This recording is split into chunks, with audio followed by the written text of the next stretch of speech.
The night my wife's motorcycle got keyed, I woke up like somebody had thrown a stone through the window of my life, sharp, loud, impossible to ignore. I walked outside in my boots, half asleep, and there it was.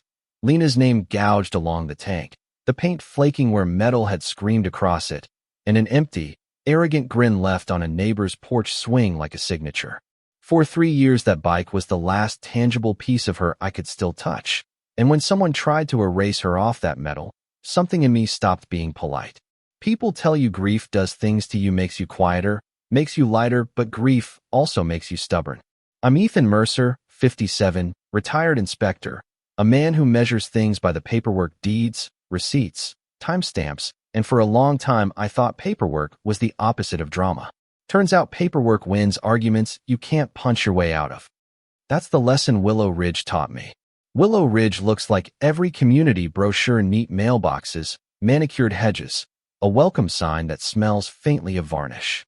It's the sort of place where people put their lives into tidy boxes and hand the key to a board to keep them safe. At first I believed that, because I wanted a quiet place to remember Lena.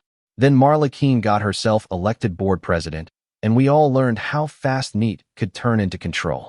Marla has the smile of someone who knows how to read a room and the spine of someone who thinks rules are for stretching. She presented herself like a guardian of order: clipboard, crisp blazer, the right friends at the bank, and she surrounded herself with a small army of men who laughed too loud. Her son, Cody, swaggered around like he owned our cul-de-sac. He didn't, but he liked how it felt. It started small, the way these things do. Notices about nuisance vehicles slipped under doors, an amendment about unauthorized motorized personal vehicles showing up in the mailbox with signatures that looked a little too neat. A complaint about the motorcycle left on my windshield like a love note that meant nothing but all the wrong things. I could have paid the fine, scraped the paint, rolled the problem back like a storm drain. Instead, I set up a camera. People laugh when you say, I time-stamped everything. They see you as paranoid, a man who took grief and turned it into spreadsheets. But you don't realize how much power there is in a second that can't be argued away. 2 in the morning, I watched Cody stroll up in a hoodie, flip a cigarette into the gutter, and run a key along Lena's name as if he was signing a confession. He looked at the camera when he did it, cocky enough to think it was nothing. It wasn't nothing. I handed that footage to the police after I watched it 20 times, because you have to be methodical, show your work, present the facts. But Willow Ridge isn't just a neighborhood. It's an economy of favors. The police took the report and then stalled like a boat stuck on a sandbar. So I started doing the thing that used to get me results. I followed the money and the paper trail. Turns out Marla wasn't just strict about parking. She was creative about accounting. I pulled HOA records, public, dusty, and often overlooked, and found transfers to a consulting company with her name on the title. 1,000 here, 5,000 there. Invoices for community management that didn't match the receipts for actual work. Little nudges that added up to a chest of favors. It hit me slow, like realizing someone's been siphoning water from your well for months. That's when I stopped being quiet. I began to stitch together the story with friends who had patience and nerves. There was Rosa from across the way, whose son's landscaping business kept getting mysterious fines for grass that was always trimmed. Tom, who'd served on one HOA board and knew where to look. And a lawyer named Priya, who had a way of speaking that made judges uncomfortable. We formed a quiet coalition, 3, then 7, then a list of names and sworn statements. We made binders. People in Willow Ridge glanced at us like we were a rumor. Marla smelled trouble and sharpened her PR. She called us vigilantes at a meeting, smiling that well-practiced smile. And when I tried to hand her a copy of the audit request, she told me to sit down like I was a child asking for candy. That was the night I realized telling the truth loudly is a strategy. So I called a reporter. You learn quick who is willing to chase a story and who is willing to keep a parking lot quiet. The local paper ran a short piece, nothing sensational, just the facts, a still from my camera, a quote from Priya, and suddenly neighbors who had been too afraid to speak up started sending me texts with photos, receipts, screenshots, memories. We were no longer 3, we were 30. There's a moment in all of these fights where the rules snap like a cable under load, and you have to decide how hard you want to pull. For me, it was the day Marla sent letters threatening foreclosure for non-payment of fines that didn't exist. Foreclosure is the language of absolute power. You pay or you vanish, and my neighbor Rosa had saved for years to fix her roof. When she got that notice, she called me, voice shaking, and for the first time I let my anger show. Not loud, not theater, a cold, deliberate fury that feels like a plan folding itself into place. We filed for an injunction, we demanded a forensic audit, and Priya served papers like a calm storm. We coordinated with the reporter to be at the HOA meeting the day the auditors presented, not to put on a show, but to let daylight touch the ledgers. Marla tried to keep control.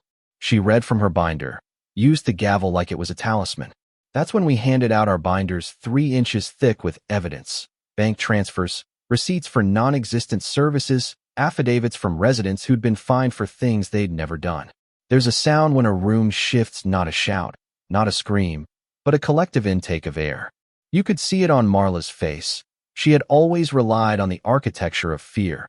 Small fines, public shaming, a network of friends ready to sign off on anything she waved in front of them. That architecture crumbled like bad concrete. People read the claims, compared dates, laughed the way someone does when they find out they've been paying for a fairy tale. Cody tried to play the victim. "You're ruining families," he said, words that landed flat because we had video, receipts, and witnesses. Marla tried to flip the narrative, to paint us as troublemakers. But there's nothing persuasive about the smell of burned cover-ups. The auditors found transfers, the bank confirmed them. The county investigators started asking questions. Marla's power was procedural, she'd hidden in bylaws and footnotes, and when the process worked, the truth became visible. The climax wasn't dramatic like a movie. There were no handcuffs on the stage in front of the gym. There were, however, subpoenas, resignation letters, and a vote that removed Marla from the board in the same way an old tooth comes out awkward and necessary. Cody moved away with a loaded pickup and a look that said he'd been taught to move without looking back. The county filed charges for embezzlement. The community voted for stronger oversight, transparency measures, and independent audits. Some of the families got money back, not all of it, but enough to fix roofs and breathe. Afterwards, people asked if I felt vindicated. Vindication is a small, fleeting thing like polishing the chrome on Lena's bike and seeing your face in it. What I felt was quieter, a kind of weary relief, and a curiosity about how many other neighborhoods let little tyrannies grow like mold in a damp house. I kept Lena's bandana tucked in the saddle and rode sometimes, just to feel the road pull at me the way grief did when it was fresh. I also kept the binders, because paperwork is a kind of memory, and because the story had to be useful. This is the part where people expect a tidy moral. Bad people get caught. Good people ride off into the sunset. Real life isn't that neat. We fixed a corruption ring in one gated cul-de-sac and opened up a conversation in a dozen others. Some neighbors never came back to community events. Others became fierce advocates for transparency. I got calls from strangers asking how to document their own HOA's problems, and I found myself sitting at a kitchen table with maps and forms, teaching someone how to timestamp a photo. I never wanted to be a hero. I wanted to be a neighbor who refused to be silent. So here's what I want you to think about. How much power do you hand over to people whose authority you never inspect? How many small rules are actually tools for control? If you live in a place with a board, check the minutes, ask for invoices, learn to read the bank statements, and if something smells off, don't be polite about it. If this story made you lean forward, tell me where you stand. Have you ever lived next to a Marla? Did you stay quiet, or did you do something? Drop a comment with the one rule in your neighborhood that makes no sense, or tell me the small place where you'd start an audit. Share this with someone who's been told to just pay and move on, because sometimes the difference between losing your roof and keeping it is a camera, a binder, and a neighbor who won't let the story be rewritten.